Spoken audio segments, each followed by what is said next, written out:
Watch out, I'm back. Wearing the same t-shirt for continuity in it. Not because I haven't done any washing.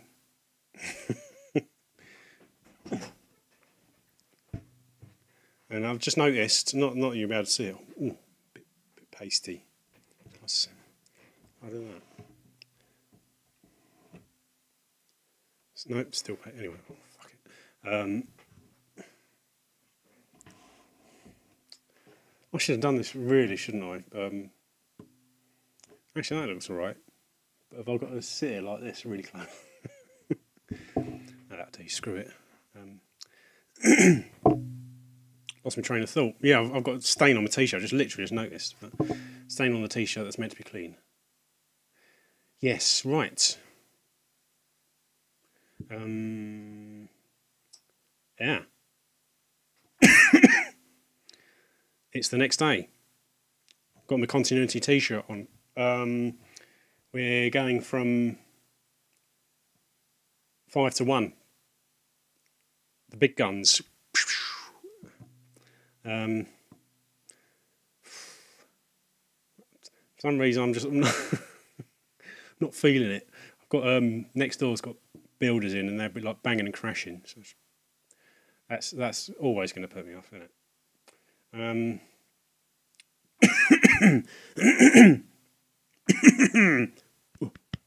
Right, let's get ready to rumble. Right, number 5.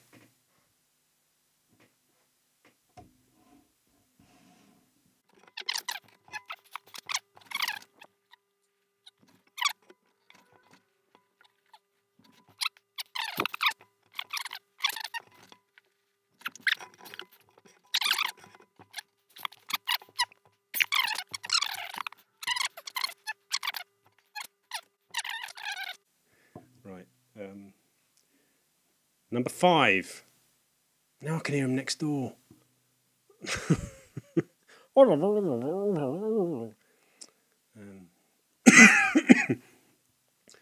Number 5.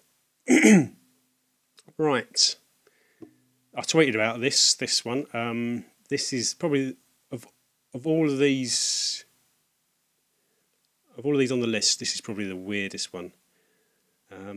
Because again, if you've been watching my videos for a while, you probably would have seen this. It's strange because it was so on the nose. I've never found anything in a charity shop that's so specific towards what I'm after. It's all freakishly weird. And it's basically 2 Mega Drive games. Shall I show you? Yeah, screw it. 2 Mega Drive games. Shining Force and Phantasy Star 4. Yeah. My 2 favourite consoles, PS1 and Mega Drive. Basically, because they were the consoles I had at that sort of peak of, you know, that sort of gaming peak, I suppose, when sort of you have the childlike wonderment and then sort of mature into, this is, oh, can you smell the bullshit? But, you know, then you mature into sort of, you know, the PS1 area and it, you know, and so those are my two favourite consoles, because they're what I had when I was a youth, and for that reason they sort of sit in deep in my heart. That's not what I meant to say when I started that sentence, but that's the only way I could think of ending it. Anyway, this is honestly the worst video I've ever made. So yeah, and these were my 2 most sought after games. My two most favourite games for when I have a Mega Drive. This one in particular, sorry, not this one in particular, Shining Force in particular is one of my top 5 best games ever, I suppose you could say. And there's a bit of a story about this. I used to have a Mega Drive when I can't remember how far back it was. It must have been about 14, I reckon. maybe slightly younger, and look how twitchy that is. That, yeah, maybe slightly younger, and this was, for a long time, this was my favourite game. I saw it in a magazine and it really took my imagination. It was a magazine I bought in Smith's. It was called Mega Play, and it took me years to work out what magazine it was. And I know what magazine it was now, because I realised it's a Canadian magazine, and a random copy was in my local Smith's, and I bought it, and it had Shining Force in it. I thought, wow, that looks brilliant. And I don't think the game was released for another year after that, but when I got it, I was like, yes. And it became one of my favourite games. And I remember taking my Mega Drive around to my mate Raf's house, and I think I took this with me, and we played it. He had a sleepover. I just went over for a sleepover, and he wanted to borrow it. I think his mate must have had a Mega Drive. I don't think he borrowed the whole Mega Drive, but someone along the line must have had a Mega Drive. And he borrowed the game. He took it to his mate's house, left it there. Then his mate moved, and all the while before his mate moved, I was going, Raf, can I have my game back? And he's going, yeah. I'll get it. And then the sort of person always forgets those sorts of things. Forget he's sort of irresponsible, if you know what I mean. I've not seen him in years, but next time I see him, I'm going to ask him, can I have my game back, even though I've got it. But yeah, and he left it there. And I've always wanted the game back ever since, and it took until, I think it was 2016, 2017, 1 November before Christmas. See, look, in the run-up to Christmas, that's another one of the rules. I saw both of these sitting in a charity shop window. I think it was like that. Sorry, like that. And so I knew what that was. Sorry, my computer's doing weird things. Yeah. I knew what that was, but I didn't know what the price was. And I couldn't see what the other game was. And I think I had to sort of bend down and look almost underneath, because they were on a pile really far down low. And it was literally only these two games. And then I saw them in the window, and it was like, that's just the weirdest thing ever, because these are my two favourite childhood games in a charity shop, neither of which I had copies of, and they'd all, this one had gone by the wayside when I traded it in when I got my PS1, and for cash, I think that went to CEX, and they gave me the cash for it. But yeah, and how these things work, wanted it back ever since. But and then lo and behold, there's the Toexact Mega Drive games, my most favourite from my childhood, my two most sought after Mega Drive games, sitting. This is going back like 2017. Sitting in a charity shop window. Like, Jesus, and it's run up to Christmas, November, and that's why it's so strange, because it was so on the nose, freakishly so on the nose. The downside was that, and I don't really see it as a problem, but it's you think it's a downside because it makes you think, whereas charity shop purchases should all be about impulses, or not so cheap there's no risk. But they were £45 each, and they'd obviously been looked at. But I knew that that was a good price. And that's one of the reasons, another reason why it was so on the nose, is that because they were my most sought after games, I knew that 45 quid was a good price. I think at the time, this is going back a couple of years, at the time, that was maybe about on the nose for Shining Force. But then, then I think in the last couple of years, it's sort of gone up to, it's sort of like a £55, £60 game.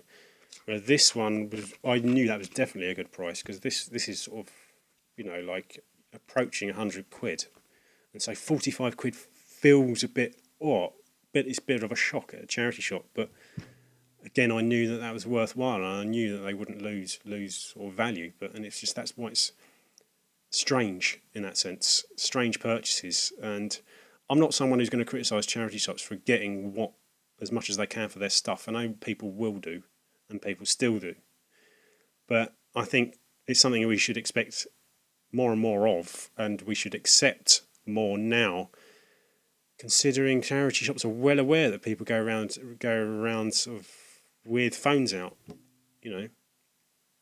And in that instance, the nature of charity shops is changing because people have phones and they can look stuff up, so there's less impulse buying, and so we should expect more of this sort of thing. So, I mean, we've gone through the age of enlightenment when it comes to the value of stuff, you know, down to eBay and smartphones, and maybe we should accept that charity shops will too. But so, and the thing is, with these purchases, it was almost like it felt. I don't believe in fate and things like that, but it's almost in the stars, seeing them, because it was. I think the prices would have almost sort of ruled out a reseller, maybe, and that's, you know, understandable. I mean, a reseller's doing it for a living. Charity shops do it for their charity, and in this case, it was a hospice charity. So what's more worthy, a person trying to put food on the table, or or a charity trying to raise money for a hospice? I mean, you can't really compare the two, can you? I mean, they're both as worthy as each other. So yeah, that's number 5. That's strange. The oddest charity shop purchase, the most on the nose charity shop purchase I'll ever have. But yeah, but that's number 5. Right. Number 4. Up until there you go. Every time it glows, I'm just going to do that until that this thing here, that lens, sort of makes me look less washed out. I'm going to stop bothering. Yeah, up until those, this was the other sort of the game that was at that time most on the nose. It had been this, then it went to them. I don't know why this one's a sort of this is number 4, higher up the chart, but it is. I think, excuse me, maybe because this one I'd actually been bidding on. This is a good few years ago now, this one. And again, the price of this one has gone up. I had been bidding on it. It's a PS1 game, and I'd been bidding 40 quid. And it was an uncommon PS1 game. I had actually been bidding on it at that precise time. It didn't have the nostalgia, childhood nostalgia, but it had been the sort of few games I concentrate on getting. That's generally how my head works. I have just a few priorities, and you know, that I keep an eye out for. At the moment, it's Mega Man 8, and it's been like that for years. Determined to get a cheap copy of Mega Man 8, or one from CX. But in this instance, this was the game that I'd had my eye on. I think another one had been at the time was Rapid Reload. But in this instance, it was this one and Rapid Reload. But then, lo and behold, I saw this one in a charity shop for £1. That's why this is at number 4 and that's at number 5. That's at number 5 because this was only £1. It just doesn't quite have the nostalgia. So it's sort of in the hunt. Just in a charity shop one day, and then it was literally shit. It's like grabby hand, like a grabbing machine, sort of like a, don't know. Yeah, there it was, sitting on a charity shop shelf, and it was just, again, felt like it was in the stars. It's not perfect because it's got that on the back. Software deals, feel free to phone that number. That's how old it is. It's an 0818 number. 0181 number, sorry. Yeah. But I ain't complaining for £1. That's just nuts. And one of the few games, 2D games, that's actually better on the PS1. But yeah, it felt like not karma, no, fate. But this was like I said, going back a long time. And I remember it was in a cancer research, and that cancer research is sort of, so many of them have been done up. They've become more organised now, and you should expect less. But I don't know. That was In the Hunt, almost as weird a purchase as Shining Force and Fantasy Star 4. So number three. Oh, I haven't got this one. This one's been sold. Number three. If you've been watching my videos for a long time, you would have seen this. Going back a couple of years. Excuse me. This is pre-Twitter, I think. So it might have been sort of sometime 2016. I was out and about. I hadn't taken my camera with me. It was a Friday, I think. Generally I go out Saturdays, but on this occasion it was a Friday, and relatively late in the day, probably about 3:30, 4ish. And I went into a charity shop that I'd never see anything in, and I saw a board game on the shelf, and I think, oh, that would have been nice. It's only £1. That would have been nice to have, but I couldn't be bothered to carry it. So I just sort of, I can't be asked to carry it around, so I left it. And it was an expansion for a board game that I had. Not a board game that I played in years or ever. I'm not sure I can ever remember playing it. But it was an expansion, so I left it. I was thinking, I'll just look that up when I go home. Again, me not having a smartphone. If I had a smartphone, these things would be so much simpler. But then we'd have less fun, I think. But yeah. I went home, looked it up. Shit! Only £1. And it was, the price was, I had no idea. It's, what it was, the game was, it was an expansion for Hero Quest, an expansion called Against the Ogre Horde. This is number 3, by the way. Did I say number 3? Against the Ogre Horde, an expansion, and it was sealed. And it was sort of, it was shrink wrapped almost. It wasn't a brilliant seal. It could have been a fake seal, but I don't think it was. I think there were a lot of sealed copies available. It's quite odd in that sense, but yeah. And I thought, shit. So I thought, right, am I going to do this? Because it was like I said, relatively late. That was one thing I had in my favour, relatively late, and the chances of anyone going in there and getting it before the charity shop closed were pretty slim. So I thought to myself, right,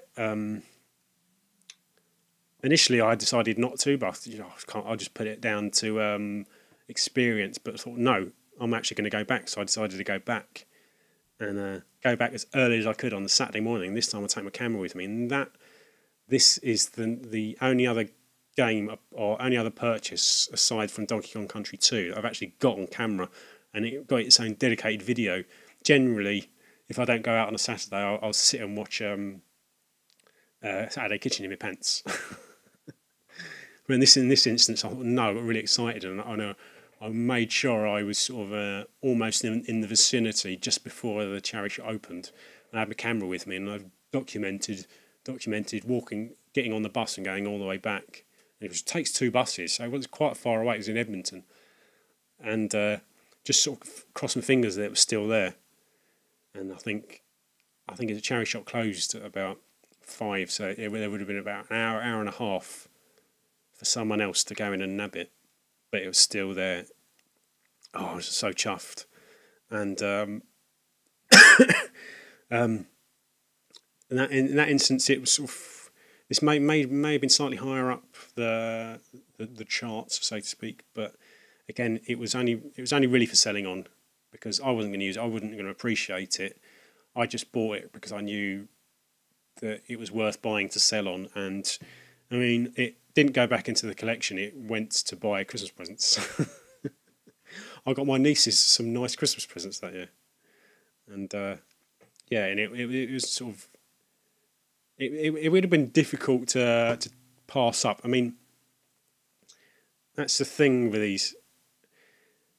Often people get criticised. I've seen people get criticised in the past for buying too much in charity shops, more than they need. And then the criticism is, people always sort of evoke this weird sort of rose-tinted image of a little needy child and who would have loved it if only they'd found it in a charity shop. Whereas it's so rare to find the things that specific, sort of. That's why these were weird. That's why these were that strange, because they were that specific. But that just never happens. That the exact perfect buyer for the exact item is there at the exact right time, and the vast majority of stuff will be bought for a collector or who would just have it sitting in a collection, or to someone to sell on, because people have phones nowadays, and that's something we have to accept.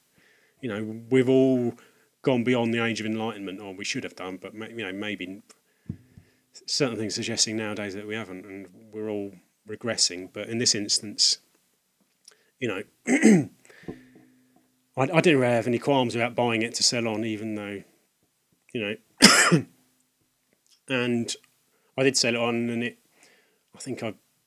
not going to say how much I got for it, but I think it's almost doubled in price now. If you go and look on eBay for against the Ogre Horde, like sealed copies, because there are lots. Weirdly, there are lots, and they're about twice the price of what I got for mine. But yeah, it's not something I was ever going to pass up, because if I wasn't going to get it, then someone else was likely to get it to sell on.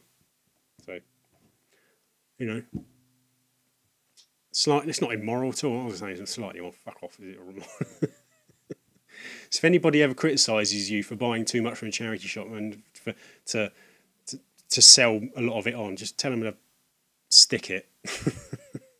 Because things are never that specific, are they? There's never a little tiny Tim with his sort of like sitting on Bob Cratchit's shoulder who comes in and just misses out on a sealed copy of Against the Ogre Horde or something else that someone else has bought that would have been really nice for them. Sort of the amount of times that a buyer is in exactly the right place, exactly the right time for something that specific they're after is almost like fractional, isn't it? But anyway, I think I lost my point somewhere along the line. I went off on a bit of a weird tangent. But yeah. Again, it's about the nature of charity shops, how they're changing, because as we're becoming more enlightened, the technology's changing. So we have to accept different way they price their stuff. Right, number 2. These last two are different because they were gambles. I didn't know anything about them. Not gambles in that sense, because they're not that expensive, but sort of when you don't know anything about anything, then anything is a sort of a gamble, so to speak, isn't it? And why am I buying it if But this one, both of these two, slightly oddly, I'm guessing they both came from the same person, just because of the sort of nature of what they are. Came from two separate charity shops. Neither have ever really paid out before or since, but they're both about half a mile away from each other along my route. And I think this one we're going back sort of maybe 4 or 5 years. The other one, the number one, is last year. But this one was in an Oxfam, and it was in a sort of a tub of stuff on the floor. And I thought, that's weird. What's that? Don't recognise that. And I think it was about $3.99. So again, it was sort of not your basic. Excuse me, not your basic. £1 no brainer from a charity shop. Like not even a gamble. This was $3.99. So it made me think slightly. The higher the price, the more you have to think about it. It's funny how that works, isn't it? But anyway, yeah. And it's Tekken 4. That's what I saw. Sorry, upside down. That's what I saw. Tekken 4 Special Edition. I thought, what the hell is that? I have no idea what that is. Weird, sort of copy of Tekken 4 with a weird cover. It's $3.99. I thought, should I buy it? I thought, I'm only going to regret it if I don't buy it and find it sort of really collectible.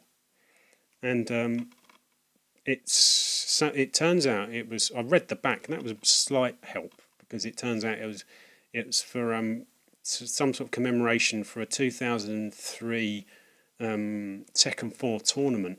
I think it was somewhere in London. Yeah, Gather in London. No, where in London? And I think turns out this was given away to employees who worked at the tournament and contestants. So this is actually really, really, really uncommon. And I saw one sitting in a charity shop. It's just weird. It's actually not that special. You're only really paying for the sleeve, because it turns out the barcode, not that there is a barcode, but the game itself, the little, you're going to see it? That little number there, that thingy number, whatever it's called, it's exactly the same as standard copies of Tekken 4, and I've looked up on it on online, and the contents is exactly the same as a standard copy of Tekken 4. So you're only really getting the sleeve, but that still appeals to collectors. And I know there are big collectors that I know that Dr. Retro guy's got one, the Doctor over in the Netherlands. He's got one. Don't think he's got a sealed one though. So yeah, I thought I'd take a gamble, and it turns out it paid off. It's just a bit of it's sort of not slightly wasted on me, because I'm not really that into these sorts of uber collector items. But I'd never seen one sell.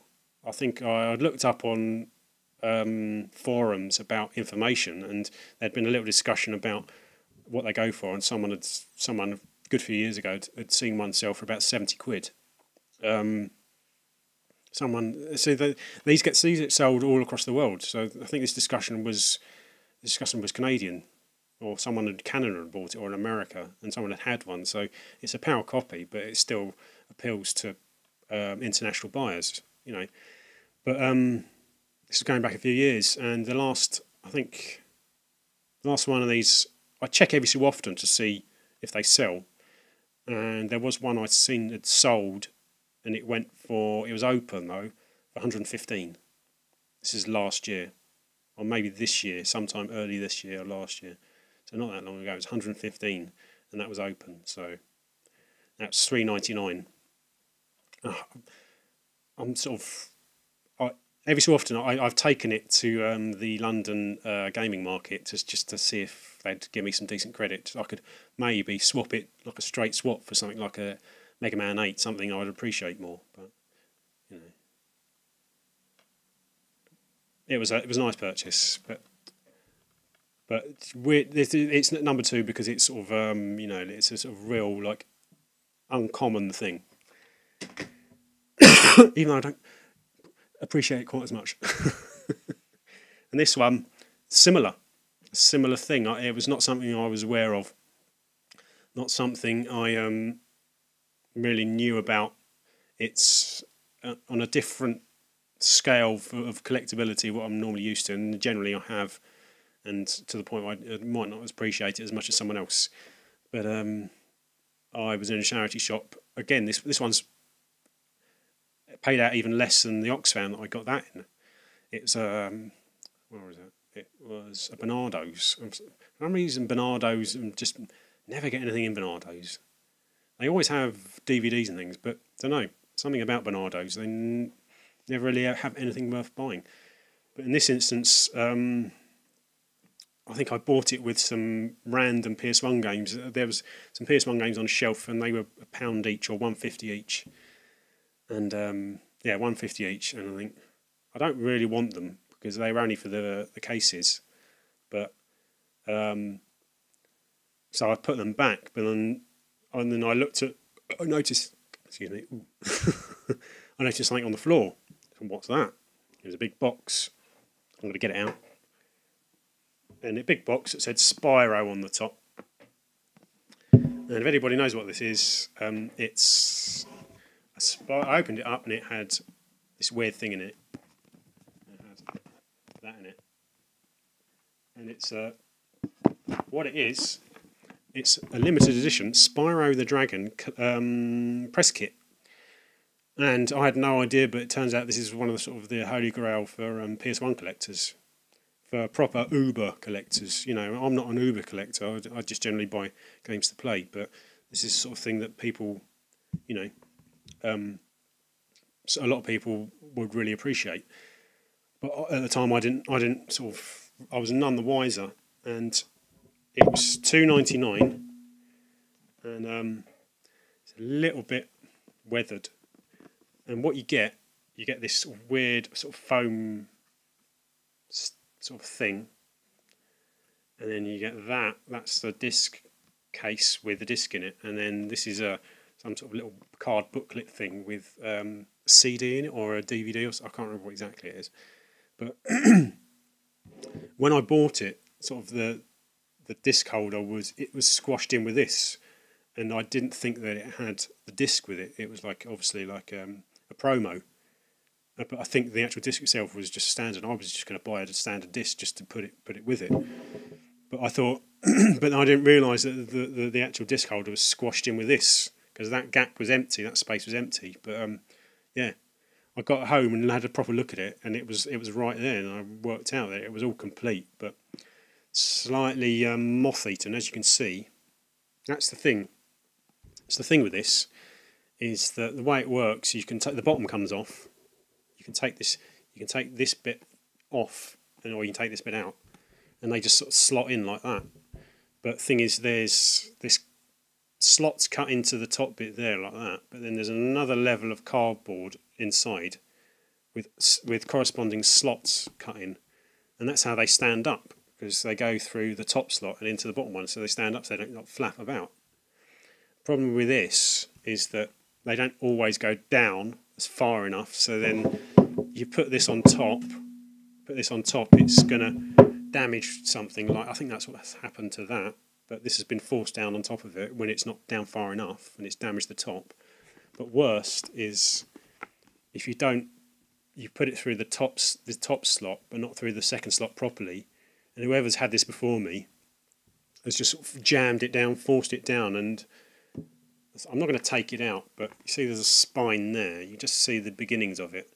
Below this level here, the spine's just gone, because it's sort of obviously splayed like that. But that whole spine is just not there, and it's all sort of flapping about. So I don't really want to take it out because it's fiddly, but I could take it out and show you. I could take the bottom off, but that's shall I? Here we go. See,